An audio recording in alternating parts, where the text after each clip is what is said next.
देश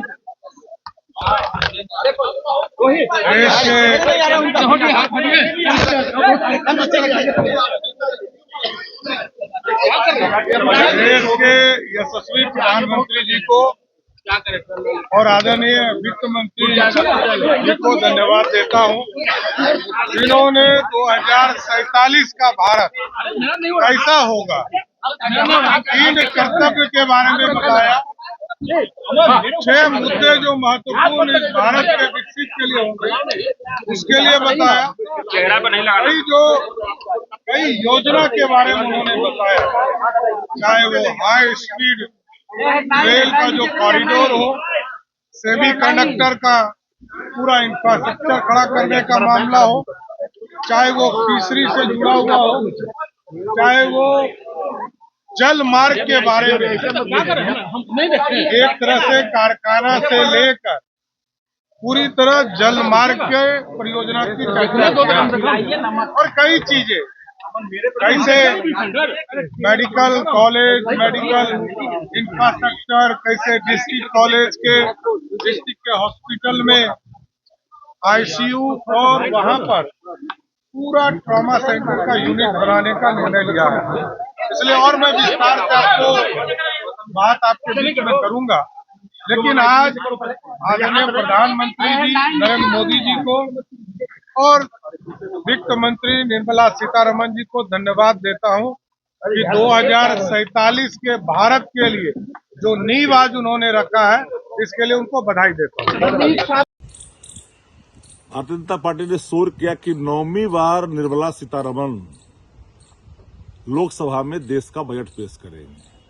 इतना निराशाजनक, दिशाहीन बजट आज तक देश के किसी मंत्री ने पार्लियामेंट के अंदर में कभी पेश नहीं किया। ये अजूबा वित्त मंत्री है, अजूबा सरकार है। बिहार के साथ तो छलवा हुआ है, घोषणा हुआ कि वो मरम्मती करेंगे जहाज का। अरे बिहार को पलायन से मुक्ति चाहिए। बिहार को जो निचले पैदान पर शिक्षा है उसको ऊपर ले जाने की बात थी, जो स्वास्थ्य सेवा जो निचले पैदान पर था उसको ऊपर ले जाने की बात थी। हम लोग ये सोच रहे थे कि बिहार को विशेष राज्य का दर्जा मिलेगा, विशेष अवसर और पैकेज मिलेगा। आर्थिक सर्वेक्षण ने आंखें खोल करके रख दी कि बिहार का प्रति व्यक्ति आय क्या है, 150 रुपया से लेकर 190 रुपया, 70,000 का सालाना भी नहीं, जो देश में बिहार सबसे निचले पैदान पर है। बिहार से खाली वोट लीजिएगा, बिहार को छलिएगा। जब जरूरत आएगा पिछड़ों की, दलितों की, कमजोर तबकों की, उपेक्षितों की, लांछितों की सशक्तिकरण किया समय आएगा तो आप उनके खिलाफ हो जाओगे, और जब आपकी जरूरत पड़ेगी तो आप हिंदू बनाओगे। देश की बजट ने पूरे देशवासियों को निराश किया है और बिहार के लोग तो मायूस हैं। भाजपा को जवाब देना चाहिए। केंद्रीय वित्त मंत्री निर्मला सीतारमण जी द्वारा आज लोकसभा में देश का 2026-27 का बजट पेश किया गया है। इतना निराशाजनक बजट मैं समझता हूं कि देश के इतिहास में शायद कभी पेश नहीं किया गया होगा। और सबसे आज आश्चर्य की बात यह है कि लग रहा है कि भारत सरकार के नक्शे में बिहार है ही नहीं।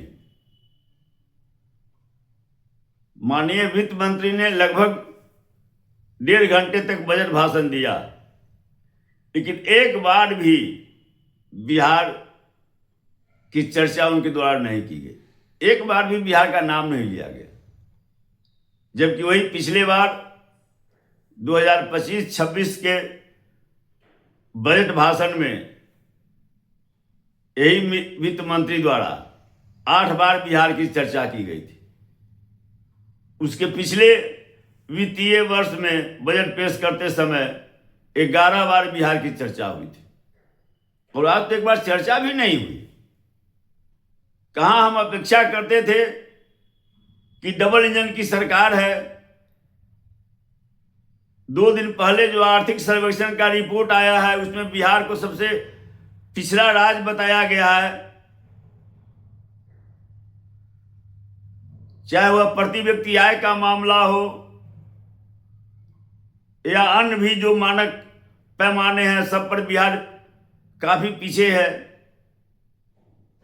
तो उम्मीद थी कि आज के बजट में बिहार पर विशेष ध्यान दिया जाएगा, बिहार को विशेष राज्य का दर्जा दिया जाएगा, बिहार के लिए विशेष पैकेज की घोषणा की जाएगी। चूंकि विधानसभा चुनाव के पहले माननीय प्रधानमंत्री जी द्वारा भी कई घोषणाएं की गई थी, बार बार जिक्र किया जाता है डबल इंजन की सरकार। हमारे आदरणीय मुख्यमंत्री जी भी कहते हैं डबल इंजन की सरकार बिहार में बनी है तो विकास की गति काफी तेज होगी, लेकिन यहां तो उल्टा देखने को मिल रहा है। जो सरकार बिहार के सांसदों के समर्थन से चल रहा है,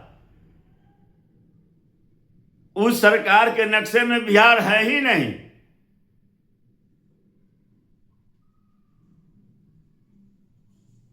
अब इससे बड़ा दुर्भाग्य और क्या हो सकता है।